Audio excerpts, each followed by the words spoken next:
उमात्मा त्वं गिरिजामति सहचरा प्राणा शरीरं गृहे पूजा ते विषयोग भोग रचना निद्रा समाधि स्थिति संचारा पदयो प्रदक्षिण विधि स्तोत्राणि सर्वा गिरौ यत् यत् कर्म करोमि तत् अखिलम शंभो तवाराधनम। नमस्कार, स्वागत है आपका आचार्य वाणी में। मैं आचार्य डॉक्टर विक्रमादित्य आपके साथ हूँ। आपकी राशि के अनुसार से जो वृश्चिक राशि वालों के लिए जो समय है 21 जुलाई से, यानी आप समझें कि जुलाई का अंतिम भाग किस प्रकार के ग्रह योग का निर्माण करने वाला है, कैसा भाग्य का रूपरेखा उसमें रहने वाली है, वो सब आप समझ लें। देखिए, ये समय बहुत ही आनंददायक है। सावन का महीना पूरी तरह से व्याप्त है और इस बार बड़ा सुंदर योग बन रहा है सावन का। सावन श्रावण से ही शुरू है। हमारे यहाँ जो 27 नक्षत्र हैं उसमें श्रावण नक्षत्र के कारण ही श्रावण का महीने का निर्माण हुआ और सुंदर योग इस बार ऐसा बना है कि श्रावण नक्षत्र में ही ये महीना आरंभ हो रहा है 21 जुलाई से, और ये जो अंत होगा जब ये महीने का, तब भी श्रवण नक्षत्र ही रहेगा। तो बहुत सुंदर, सोमवार से शुरू होकर सोमवार तक ही ये महीना बहुत सुंदर तरीके से रहने वाला है। आप सबकी मनोकामना सिद्धि के लिए भगवान शंकर बहुत अद्भुत समय को उपस्थित कर रहे हैं हमारे समय। और ये समय जो है 5 सोमवार के साथ कहा जाता है, 5 सोमवार का जब सुंदर जिस मास में योग बन जाता है कि वो समय समृद्धिदायक, धन धान्य समृद्धि के लिए, आगे बढ़ने के लिए बहुत सुंदर होता है। इस वक्त ग्रहों का योगा योग भी देखिए कितना सुंदर बना हुआ है। बृहस्पति वृश्चिक राशि में चल रहे हैं और मंगल के साथ सुंदर योग बना रहे हैं, और साथ साथ बात करें तो शनि महाराज अपनी राशि में विराजमान है और कई ग्रहों का सुंदर योग इस वक्त आपकी राशि के अनुसार से भी बना हुआ है। तो समझ लें इन राशि के दृष्टिकोण से कैसा सुंदर योग आपके लिए बना हुआ है। राहु का भी सुंदर योग आपकी राशि के अनुसार से, बृहस्पति स्वयं सप्तम भाव में विराजमान होकर पूरी कुंडली को बैलेंस कर रहे हैं। तो ये बहुत सुंदर योग आपके लिए विद्यमान है। भाग्य में सूर्य स्वयं विराजमान है शुक्र के साथ और अस्त अवस्था में भी नहीं है। कोई भी ग्रह अस्त अवस्था में बहुत वृहद रूप से नहीं उपस्थित है। तो सब बहुत सुंदर आपके लिए योग बन रहा है। तो आप समझ लें कि आपके लिए समय किस प्रकार से आपको लाभ लेने का प्रयास करना है। यदि हम सिलसिलेवार तरीके की बात करें तो 21 जुलाई को पूर्णिमा का शुभ योग है। आषाढ़ी पूर्णिमा, गुरु पूर्णिमा का सुंदर योग है और साथ साथ रविवार चल पड़ रहा है उस दिन।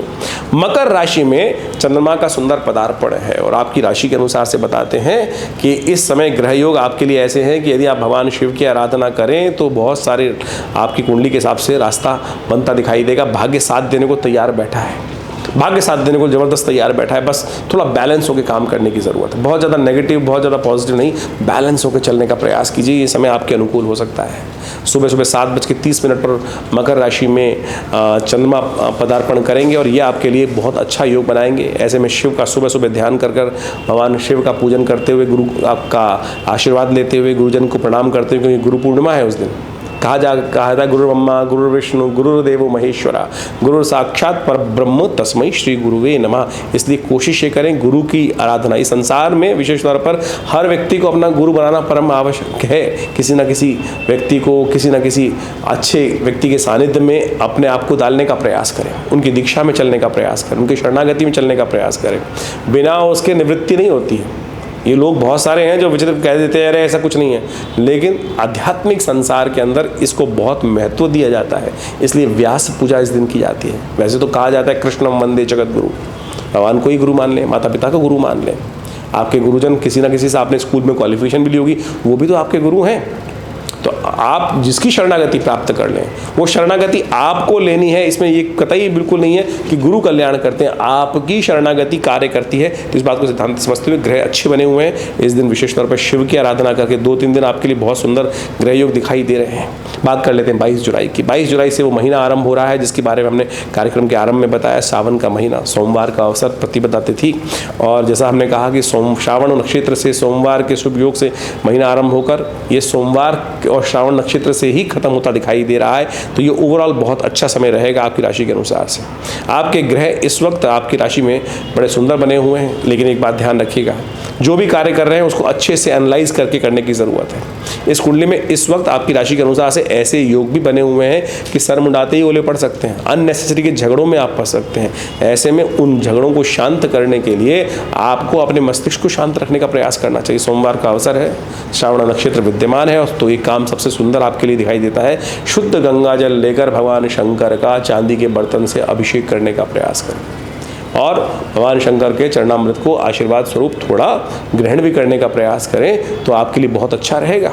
और ये आपके लिए सुंदर आगे बढ़ने वाले योग बनाएगा और वृद्धि वाले योग बनाएगा। तो सुंदर तरीके से आप कार्य करने का प्रयास कीजिए। ग्रह आपके बड़े अनुकूल दिखाई देते हैं, बस अननेसेसरी के झगड़ों में फंसेगा, इस बात का भी आपको ध्यान रखते हुए कार्य करने की ज़रूरत है। हमने भी विवेकानंद योग आश्रम में इन समस्त पूरे के पूरे 30 दिनों के लिए रुद्राभिषेक का कार्यक्रम रखा है। सोमवार के दिन तो बहुत विशाल रुद्राभिषेक रहेगा। समस्त लोग अपने अपने इच्छा के अनुसार से उस रुद्राभिषेक में भाग ले सकते हैं। उसके लिए अपना स्थान आरक्षित करने के लिए आश्रम से संपर्क साध सकते हैं। 23 जुलाई बात कर लेते हैं। द्वितीया तिथि है, उस दिन मंगलवार का शुभ अवसर है और सुबह सुबह चंद्रमा परिवर्तन की तरफ जाएंगे। 9:23 पर चंद्रमा कुंभ राशि में प्रवेश करेंगे। शनि के साथ ग्रह योग बहुत सुंदर रहेगा आपके लिए, आगे बढ़ने का मार्ग प्रशस्त होगा। लेकिन इस दिन से पंचक भी आरंभ हो रहा है। सुबह 9:23 पे पंचक आरंभ हो जाएगा जो 27 तक रहेगा। तो ऐसे में नया एकत्रीकरण और विशेष तौर पर घर की छत डालना इत्यादि, इससे बचना चाहिए। नहीं तो क्या होता है, लोग तो आज की तारीख में मानते नहीं हैं, ये सब चीज़ें ठीक नहीं होती हैं और अननेसेसरी खर्चे कराती हैं। तो इस बात का ध्यान रखते हुए कार्य करने का प्रयास कीजिए। ग्रह नक्षत्र ओवरऑल आपके अनुकूल दिखाई देते हैं, लेकिन फिर भी एक बात का ध्यान रखना है कि जो भी नया प्रोजेक्ट इत्यादि कार्य कर रहे हैं उसके अंदर थोड़ा सा हर ऑल्टरनेट को सेट करते हुए कार्य करने का प्रयास करें। नहीं तो ऐसा दिखाई देता है कि जो आपने एक्सपेक्ट नहीं किया था कोई कि ये घटना, कई बार क्या होता है हम कार्य करने का प्रयास करते हैं और कई चीज़ों को छोड़ देते हैं कि ये हमारे साथ नहीं हो सकता। लेकिन यहाँ ये घटना दिखा रही है, ग्रह दिखा रहे हैं कि किसी अनचाही प्रॉब्लम में आप इन्वॉल्व हो सकते हैं, फंस सकते हैं। उसके लिए आपको अपनी व्यवस्थाओं को ठीक करने का प्रयास करना पड़ सकता है। तो ध्यान रखते हुए आपको कार्य करने की ज़रूरत है। तो ऐसे में ध्यान रखिएगा। जो ग्रह योग हैं तो वो उसके लिए आपको हनुमान चालीसा का पाठ करना चाहिए। मंगलवार का अवसर है और मंगल अननेसेसरी के क्लैशों में फंसाने का इस वक्त आपको योग बनाता दिखाई दे रहा है। तो शांत होकर हनुमान जी के मंदिर में जाकर चोला चढ़ाएं, हो सके तो बूंदी का भोग उनको लगाएं, ये आपके लिए अच्छा रहेगा। 24 जुलाई तृतीया तिथि है, बुधवार का अवसर है और तृतीया तिथि के साथ साथ आप समझें इस दिन अभिजीत मुहूर्त तो नहीं होता है, तो इसलिए कहा जाता है कि इस दिन नया कार्य आरंभ करना ठीक नहीं रहेगा। लेकिन चतुर्थी क्षय भी हो गई है, चतुर्थी तृतीया चतुर्थी का योग है, चतुर्थी क्षय है, तो नए मुहूर्तों के लिए दिन अच्छा नहीं दिखाई देता। ग्रह योग के दृष्टिकोण से यदि आप समझने का प्रयास करें तो इस वक्त आपको विशेष तौर पर एक बात का ध्यान रखें, चीज़ों को मैनेज करने के लिए आपकी अच्छी चीज़ दिखाई दे रही है। बुध आपकी अच्छी पोजीशन में है जो चीज़ों को ऑर्गेनाइज करने में, लेकिन आप, मुझे ऐसा दिखाई देता है कि अपना काम जो है, अपना टाइम जो है दूसरों के मामले में ज़्यादा बर्बाद करते दिखाई दे रहे हैं। ध्यान रखिएगा, दूसरों के झगड़े, दूसरों जिसमें आपको कोई लेना देना नहीं है। कई बार ऐसी स्थिति हो जाती है ना, हम जाके कुल्हाड़ी पे खुद पैर मार देते हैं, ऐसी स्थिति बन सकती है। तो आपको थोड़ा ध्यान रखना है। आप गणेश जी का मंत्र जप करें, विघ्नों को दूर करने वाले भगवान गणेश, उनके निमित्त मंदिर में जाकर थोड़ी दूर्वा अंकुर, पीले पुष्प उनको अर्पित करने का प्रयास करेंगे तो आपके लिए कष्टों को दूर करने का योग बन सकता है। और ध्यान रखते हुए कार्य करें। 25 जुलाई पंचमी तिथि, बृहस्पतिवार का अवसर और इस दिन नाग पंचमी का भी योग बना हुआ है। मीन राशि में सुंदर चंद्रमा प्रवेश करते दिखाई दे रहे हैं 10:48 पर। ग्रह योग इस वक्त आपके लिए जो दिखा रहे हैं स्थिति, ये परिवर्तन का योग अच्छा रहेगा आपके लिए। पंचम भाव में चंद्रमा राहु के साथ विराजमान हो जाएंगे और ये आपके लिए स्थिति उत्पन्न करते दिखाई दे रहे हैं कि आपको अपनी चाल में मस्त होकर काम करने का प्रयास करना चाहिए। ये एक बड़ा सुंदर योग आपकी राशि कुंडली में इस दिन की 2-3 दिन के लिए बन रहा है कि लोग जो आपके विरोध में खड़े हैं वो शायद खुद फंस सकते हैं, लेकिन फिर भी अननेसेसरी, इसका मतलब ये नहीं है कि आप एरोगेंट हो जाएं और अननेसेसरी झगड़े पंगे दूसरे से लेना शुरू कर दें, वहाँ आप फंस सकते हैं। लेकिन अपने चाल में, अपने कार्यों में मस्त होकर काम करें, दूसरों का बहुत ज़्यादा ध्यान ना रखें, तो ये अच्छा है। लेकिन दूसरों के साथ पंगा ना लीजिएगा, ये भी आपको ध्यान रखते हुए कार्य करने की ज़रूरत है। भगवान शिव के मंदिर में दूध से उनका अभिषेक करें, यह आपके लिए बड़ा श्रेष्ठ रहेगा। भगवान शिव की समस्त परिवार में जाकर उनका पूरे परिवार का शिव पंचानन का पूजन करना आपके लिए समस्त कष्टों को दूर करने वाला रहेगा। दूध को थोड़ा सा केसर युक्त बनाकर उससे भगवान का अभिषेक करें, पीली चीज़ों का दान करें। ग्रह दृष्टिकोण से आपके लिए उचित रहेगा, आगे बढ़ने के योग बनेंगे। और जैसा हमने कहा आपको, इस पूरे सोमवार सावन के महीने में विवेकानंद योगाश्रम में सुंदर रुद्राभिषेक का नित्य प्रति कार्यक्रम चल रहा है। आप यदि जीवन में बहुत सारे अलग अलग प्रकार की मनोकामनाएं होती हैं, अलग प्रकार के कई बार समस्याएं होती हैं, चाहे जीवन में शत्रु परेशान कर रहे हो, चाहे मुकदमे हो, चाहे स्वास्थ्य की समस्या हो, उन सब के लिए विभिन्न प्रकार की औषधियों के द्वारा भगवान शंकर का अभिषेक करने की व्यवस्था है। यदि जीवन में स्वास्थ्य संबंधी समस्या चल रहा हो तो कहा जाता है कि भगवान शंकर का दूध के द्वारा अभिषेक या वनौषधि औषधियों के द्वारा अभिषेक करने से कहा जाता है स्वास्थ्य संबंधी समस्याएं ठीक होती है महामृत्युंजय का मंत्र जप करते हुए। तो इन सब चीज़ों का प्रयोग आप कर सकते हैं, इस बात का ध्यान रखते हुए कार्य कीजिएगा। 26 जुलाई षष्ठी तिथि है, शुक्रवार का अवसर है और इस दिन गणमूल नक्षत्र जो चल रहे थे रेवती नक्षत्र के साथ चलते चलते समाप्ति की तरफ जाएंगे। ग्रह नक्षत्र के दृष्टिकोण से आपकी राशि के अनुसार से यदि हम बात करें तो इस वक्त ग्रह योग आपके लिए ओवरऑल प्रोग्रेसिव दिखाई देते हैं, आगे बढ़ने का रास्ता आपको मिलता दिखाई दे रहा है। खट्टे फलों का दान करना यह आपके लिए अच्छा रहेगा, आगे बढ़ने के सुंदर गौ पूजन भी करना आपके लिए अच्छा दिखाई देता है। 27 जुलाई को सप्तमी का योग पड़ रहा है, शनिवार का अवसर है और साथ साथ इस दिन भद्रा का योग रहेगा जो सुबह करीब करीब 10:23 तक रहेगा। तो नया कार्य आरंभ करना हो तो इसके बाद करने का प्रयास कर सकते हैं, वो अच्छा रहेगा, लेकिन गंडमूल नक्षत्र है, इस बात का ध्यान रखें। 26, 27, 28 इन 3 दिनों में रेवती अश्विनी नक्षत्रों का योग बनता दिखाई दे रहा है। ऐसे में कोई नया जातक जन्म ले रहा हो तो उनकी मूल शांति घर वालों को अवश्य करानी चाहिए, इस बात का ध्यान रखते हुए कार्य करना चाहिए। ग्रह नक्षत्र के दृष्टिकोण से 10:48 पर चंद्रमा परिवर्तन करने का योग बनाएगा और उसके बाद स्वास्थ्य के मामले में वृश्चिक राशि वालों के लिए थोड़ा समय भारी दिखाई देता है। अपनी सेहत का ध्यान रखें और सेहत को ठीक करने के लिए अच्छा ये रहेगा कि महामृत्युंजय मंत्र का जप करें, हो सके तो चावल का दान करें भगवान शंकर के मंदिर में, ये आप करेंगे तो अच्छा उपयोग आपके लिए रहेगा, लाभ कष्ट के दूर, अननेसेसरी के एंजाइटी बढ़ने के योग भी साथ साथ बनते दिखाई दे रहे हैं। 26 जुलाई का दिन जो आप ग्रह योग के बाद हम बात कर लेते हैं 28 जुलाई के बारे में आ गए हैं। 28 जुलाई के बारे में अष्टमी तिथि है, रविवार का अवसर है और इस दिन कालाष्टमी का योग बना है।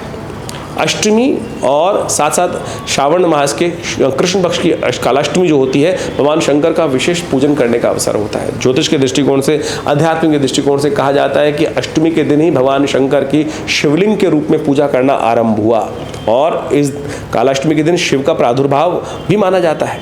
तो ऐसे में विशेष तौर पर इस दिन भगवान शंकर का यथाशक्ति यथाश्रद्धा सुंदर स्तवन करने का प्रयास करें। ग्रह नक्षत्रों के दृष्टिकोण से आपके स्वास्थ्य के मामले में थोड़ी समस्याएं दिखाई देती है, अननेसेसरी गुस्सा ना करें, अननेसेसरी के ध्यान रखते हुए कार्य करेंगे तो वो अच्छा रहेगा आपके लिए। अननेसेसरी के बहुत ज़्यादा वरी मन में पालना, कष्ट, हरी वरी एंड करी, देखिए 3 चीज़ों को अवॉइड करना चाहिए। इस वक्त ग्रह योग दिखा रहे हैं कि अननेसेसरी की बहुत ज़्यादा सोच विचार, नेगेटिव थिंकिंग आपके लिए कष्ट में हो सकती है। तो ऐसे में थोड़ा सा ध्यान रखते हुए भगवान शिव का पूजन महामृत्युंजय मंत्र जप करते हुए करें, शिव का अभिषेक करें, यह आपके लिए संपूर्ण रूप से ठीक दिखाई देता है।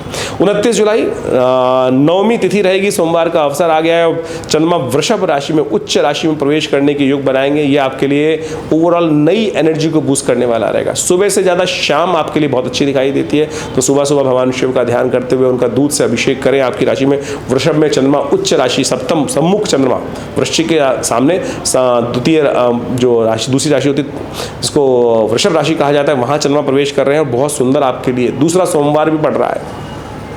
तो ऐसे में परिवर्तन का योग है, बृहस्पति के साथ चंद्रमा का योग जो बन के तैयार है, ये आपके लिए धन आगमन की सूचना भी दिखाएगा। आने 2-3 दिनों में पॉजिटिव रिजल्ट्स लाने के योग, धन के आगमन के योग, लाभ के आगमन के योग बनते दिखाई दे रहे हैं। ऐसे में शिव पार्वती का सुंदर पूजन, रुद्राभिषेक दूध के द्वारा करना आपके लिए संपूर्ण रूप से कल्याणकारी योग बनाएगा। तो ऐसे में हमारे आश्रम पर भी बड़ा विशाल कार्यक्रम इस दिन रखा गया है।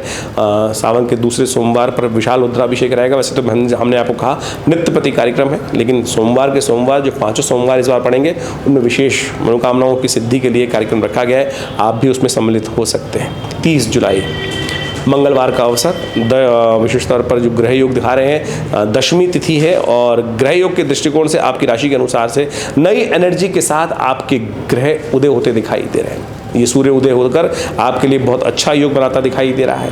आप पूरी एनर्जी के साथ काम करने में दिखाई देते हैं। बहुत सारी बातों का इंट्यूशन भी आपके मनोमस्तिष्क में आ सकता है। और ध्यान रखिएगा, कई बार हमारे मन में विचार आते हैं और हम उसको इग्नोर कर देते हैं, लेकिन इस घड़ी पल के अंदर जो विचार आपके मन में आ रहे हैं वो आपको पॉजिटिव रिजल्ट देने के योग बनाएंगे। तो इसलिए पॉजिटिव होकर रहते हुए उन चीज़ों को इग्नोर मत कीजिएगा, उन पर कार्य करने का प्रयास कीजिएगा। मंगलवार का अवसर है। देखिए हनुमान जी भी शिव के ही रुद्रावतार हैं, तो कोशिश करें उनका भी सुंदर पूजन करके भगवान को प्रसन्न करने का प्रयास कीजिए। और हनुमान जी तो प्रत्यक्ष हैं, संसार में सदा विराजमान है, तो हनुमान चालीसा का पाठ करिए, कल्याणकारी योग बनेंगे। वहीं 31 जुलाई की यदि हम बात करें तो उस दिन एकादशी का योग है। कामदा एकादशी का सुंदर योग बना हुआ है। बुधवार के दिन ये एकादशी का योग पड़ रहा है, ये बड़ा शुभ है। भगवान विष्णु इस वक्त शेषशैया में विश्राम कर रहे हैं। कहा जाता है कि इस दिन उनका विशेष तौर पर पूजन करना चाहिए। उनको विशेष तौर पर समस्त पूजन करते हुए कहा जाता है उनका विशेष पूजन करें। ओम नमो नारायणाय, ओम नमो भगवते वासुदेवाय का पूजन मंत्र जप करते हुए उनका कार्य करें। देखिए, इस बात का ध्यान रखें, कई लोग तथाकथित तौर पर शिव और विष्णु में फ़र्क कर लेते हैं। शिव रामस्य ईश्वर यस्य स, यानी इन दोनों में कोई फ़र्क नहीं है। ये इस बात का ध्यान रखें, कई भेद उत्पन्न कर ले, वैष्णव और शैवों में लोग भेद उत्पन्न कर लेते हैं। संस्कृति में एक बार समय ऐसा भी आया कि दोनों बिल्कुल विरोधी भाषा उपस्थित कर दिए गए, भगवान शिव को और भगवान कुछ उनके अनुयायियों के द्वारा। लेकिन ऐसा शास्त्र में तुलसी बाबा ने आकर उन सब भ्रांतियों को दूर करने का प्रयास किया। तो ये बहुत सुंदर योग बन रहा है और इस संसार में कलिकाल में एकादशी से बढ़िया पुण्यदायक व्रत तो कोई हो ही नहीं सकता है। और समस्त मनोरथों को सिद्ध करने के लिए भगवान विष्णु का स्तमन करते हुए सुंदर कार्य करने का प्रयास करें। ग्रह योग आपके लिए बड़े अनुकूल गजकेसरी योग का निर्माण कर रहे हैं और पूरे दिन उस प्रकार की स्थिति रहेगी। तो आप यदि सही रूप से अपने विचारों को ध्यान में रखते हुए झगड़ों से बचते हुए कार्य करेंगे तो लाभ होने से कोई आपको बचा नहीं सकता, लाभ की स्थिति ही रहेगी। तो इस प्रकार से ज्योतिष की जो गणनाएं हैं वो बहुत प्रत्यक्ष है। दिन प्रतिदिन आपके जीवन में समय, हर क्षण में आपके जीवन में क्या होने वाला है, इतनी सूक्ष्म ज्योतिष के अंतर्गत गणनाएं आती हैं कि क्योंकि हर समय जो है परिवर्तन की तरफ जा रहा है। उस परिवर्तन को समझने का, उस ग्रह योग को समझने का योग ही ज्योतिष विज्ञान का मुख्य उद्देश्य है। और उसके द्वारा आपके जीवन में समय किस प्रकार से चल रहा है, क्या चल रहा है, यदि वो सही अवगत हम पहले से हो जाए तो बहुत सारे जीवन के कष्ट जो हैं उसको हम जीवन से दूर कर सकते हैं।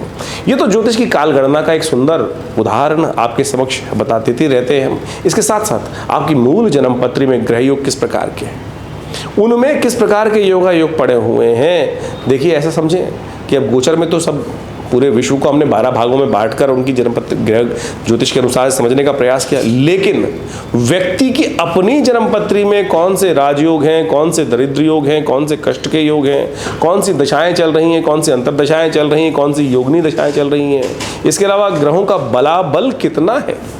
गोचर में आप ये मान के चलें कि इसको इस प्रकार समझ सकते हैं कि सपोज कोई एक क्षेत्र के अंदर कोई बीमारी फैली हुई है। अब ऐसा नहीं है कि सभी व्यक्ति उसकी ग्रास में आ गए, सभी बीमार हो गए, लेकिन कुछ परसेंटेज लोग ज़्यादा बीमार होंगे, कुछ परसेंटेज थोड़े कम बीमार होंगे, कुछों को हल्की सी छुएगी और कुछ बिल्कुल निरोगी रहेंगे। किस पे डिपेंड करता है? आपका रहन सहन, खान पान, आपकी बॉडी इम्यून कितनी है, क्या है। यानी आपकी मूल जन्म पत्री में किस प्रकार के ग्रहयोग चल रहे हैं, कौन से ग्रहों की किस प्रकार की स्थिति है, किसके भाग्य में राज्य करना लिखा है, किसके भाग्य में कष्ट भोगना लिखा है। ऐसे में ग्रह गोचर जो प्रैक्टिकल समय में चल रहे हैं, आज के समय में चल रहे हैं, उनका प्रभाव उसी के हिसाब से आपके जीवन में हमको समझने की आवश्यकता होती है। तो ये एक ज्योतिष की बहुत विशेष तौर पर समझने की आवश्यकता है। तो आप अपनी मूल जन्मपत्री को देखते हुए अपने ग्रह गोचर को प्रैक्टिकल जो आजकल जो करंट में चल रहा होता है उसको भी हम समझ सकते हैं। ज्योतिष एक बहुत बृहद विज्ञान है। ज्योतिष के 2 एस्पेक्ट्स हैं, एक गणित, एक फलित। एक तो गणनाओं के आधार पर हम जो भी एस्ट्रोनॉमिकल कैलकुलेशन परिवर्तन हो रहा है, ग्रह बदल रहे हैं, उस पूरे यूनिवर्स के अंदर कब कौन सा सूर्योदय कब हुआ, कैसे हुआ, कहाँ कौन सा ग्रह अस्त हुआ, कौन सा ग्रह वक्री हुआ, उसकी हम गणनाओं को एक गणित के माध्यम से चेक करते हैं। दूसरा है फलित। फलित यानी उन गणनाओं का, उन योगों का जो योगा योग बने, उनका प्रभाव व्यक्ति पर, समाज पर, क्षेत्र पर, प्रकृति पर किस प्रकार का होगा, और उसको हम यदि समझें तो वो बहुत प्रत्यक्ष विज्ञान है। और ये पूरा अध्यात्म के साथ जुड़ा हुआ है। ये ऐसा बिल्कुल नहीं है आप समझ लें कि यदि आपके भाग्य में कुछ कष्ट लिखा है तो वो भोग कर ही जाएगा, नहीं। ऐसा समझें कि संसार में वृष्टि हो रही है, बारिश हो रही है, तो सभी थोड़ी भीग रहे हैं, सभी थोड़ी भीग रहे हैं, सभी थोड़ी कष्ट में हो रहे हैं। किसी का भाग्य ऐसा है कि वो महल में बैठा हुआ है, उस वर्षा का आनंद ले रहा है। किसी का भाग्य ऐसा है कि उसी वृष्टि में, उसी क्षेत्र में बारिश होकर वो ओले बेचारा झेल रहा है, उसके पास छत तक नहीं है, छाता तक नहीं है। ये सारा का सारा आप समझ लीजिए आपका कर्म। ये कर्म के हिसाब से है कि उसने कर्म किया, दूसरे व्यक्ति ने कर्म करके अपना सुंदर मकान बना लिया, व्यवस्था बना ली।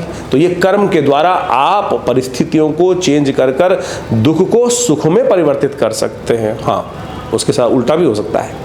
यदि दुष्कर्म करोगे तो सुख जो है वो दुख में परिवर्तित हो सकता है। तो इसलिए इन काल गणनाओं को समझना परम आवश्यक है। ज्योतिष ने इन्हीं समस्त योगायोगों को हमारे ऋषि मुनियों ने सुंदर तरह से व्याख्यात करके अनंत हजारों लाखों ग्रंथों का निर्माण कर उन योगायोग को वहां पर समझाने का प्रयास किया।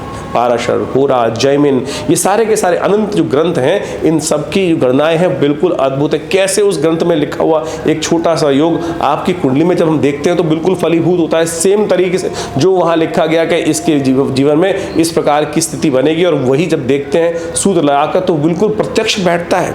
यही चमत्कारिक प्रभाव है। ये हमको अच्छा गहन शोध अध्ययन करने के उपरांत चीज़ें समझ में आती हैं। तो आप बिल्कुल ज्योतिष को कपोल कल्पित कल्पनाओं में ना समझें। बहुत सारे लोग हैं जो समय समय पर आकर आपके मन में मानसिक तौर पर विचित्र विडंबनाएं उत्पन्न करने का प्रयास कर सकते हैं। तो आप यदि आप भारतीय संस्कृति में विश्वास रखने की बात करते हैं तो बिल्कुल प्रैक्टिकल। हमें भी कई बार लगता है, कई बार व्यक्ति आते हैं कि जिसमें बहुत हजारों रोग हैं और सब चीज़ें नहीं, तो उसमें कई बार लगता है कि ये योग क्यों नहीं कट रहा है, लेकिन उसका भी एक रीज़न होगा। हो सकता है शोध के बाद वो समझ में आ जाए। तो आपको इन सब चीज़ों को समझना चाहिए। देखिए, अविश्वास जगाना तो बहुत छोटी चीज़ है।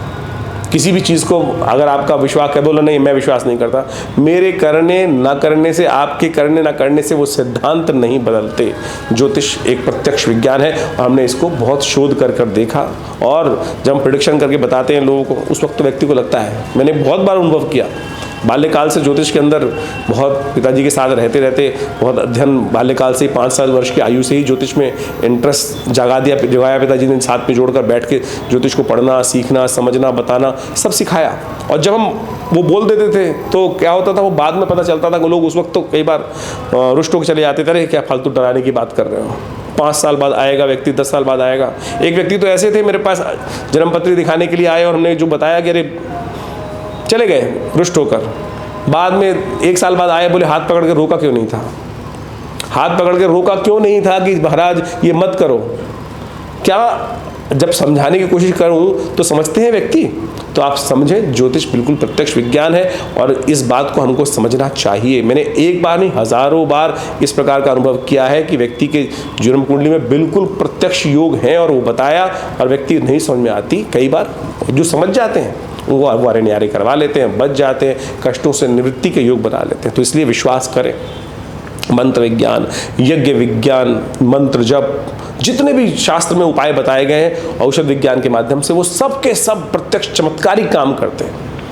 हमने तो ऐसे ऐसे अनुष्ठान की देखे हैं कि कुंडली में जेल जाने का योग बिल्कुल साफ साफ दिखाई दे रहा था। भगवती दुर्गा जी का प्रयोग जैसा अनुभव है वो किया, आरंभ कराया गया, और कैसे कष्ट कट गया, कैसे कष्ट कट गया कि बिल्कुल उस व्यक्ति को सजा होने के पूर्ण योग थे। लेकिन जब उस अनुष्ठान को, पूजा को, दुर्गा जी के उस खास अनुष्ठान को कराया गया तो वो कष्ट निवृत्ति का योग बना। ऐसे एक नहीं, मैं बहुत इतने सालों में अध्ययन ज्योतिष के बाद आज इस उम्र में हूँ तो 40 साल का तो खूब अच्छे से देखा है मैंने। बहुत अच्छे अच्छे योगों को, लोगों को देखा है कि किस प्रकार से लोगों परिवर्तन का योग बना।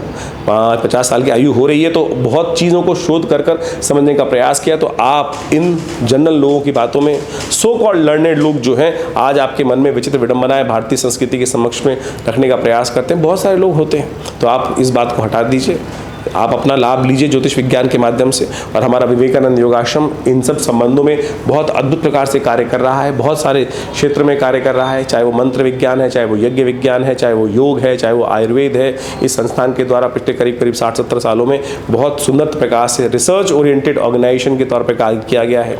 हमारे आश्रम पर नित्य आज भी 8 घंटे यज्ञ होता है हर रोज़। और अभी जो समय चल रहा है बड़ा सुंदर चल रहा है। सावन का महीना चल रहा है। सावन के महीने में पूरा हर रोज़ भगवान शंकर का दिव्य रुद्राभिषेक कराया जाता है, दिव्य रुद्राभिषेक। और हर सोमवार, 5 सोमवार इस सावन में पड़ रहे हैं, और 5 सोमवार पर एक सामूहिक तौर पर बहुत सुंदर कार्यक्रम रहेगा, आप उसमें सम्मिलित हो सकते हैं।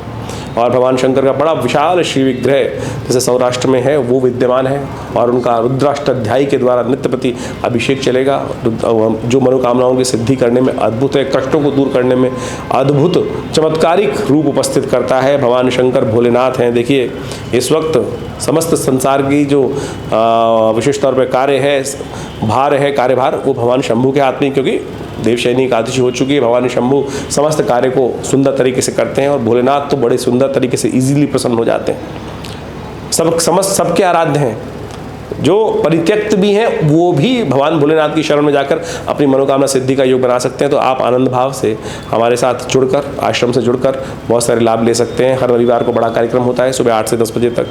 मंगलवार में सुंदरकांड का कार्यक्रम चलता है और इस सावन में तो विशेष तौर पर 5 सोमवार का सुंदर योग जो बना है, इसमें विभिन्न कार्यक्रम आश्रम में रहेंगे। आप अपने नाम से अपनी मनोकामनाओं की सिद्धि के लिए, अपने कष्टों को दूर करने के लिए उन समस्त जो अनुष्ठान इत्यादि आश्रम पे हो रहे हैं उनका लाभ लेकर बहुत सुंदर तरीके से कार्य करने का प्रयास कीजिए। सुंदर रहेगा, आनंद रहेगा। बाकी किसी भी समस्या, पर्सनल समस्या के लिए आप हमारे फ़ोन नंबर्स पे संपर्क साध सकते हैं। हम आपके साथ हमेशा रहेंगे। विवेकानंद योगाश्रम आपके साथ कार्य कर रहा है। मैं आचार्य डॉक्टर विक्रमादित्य आपसे इजाज़त देता हूँ। धन्यवाद।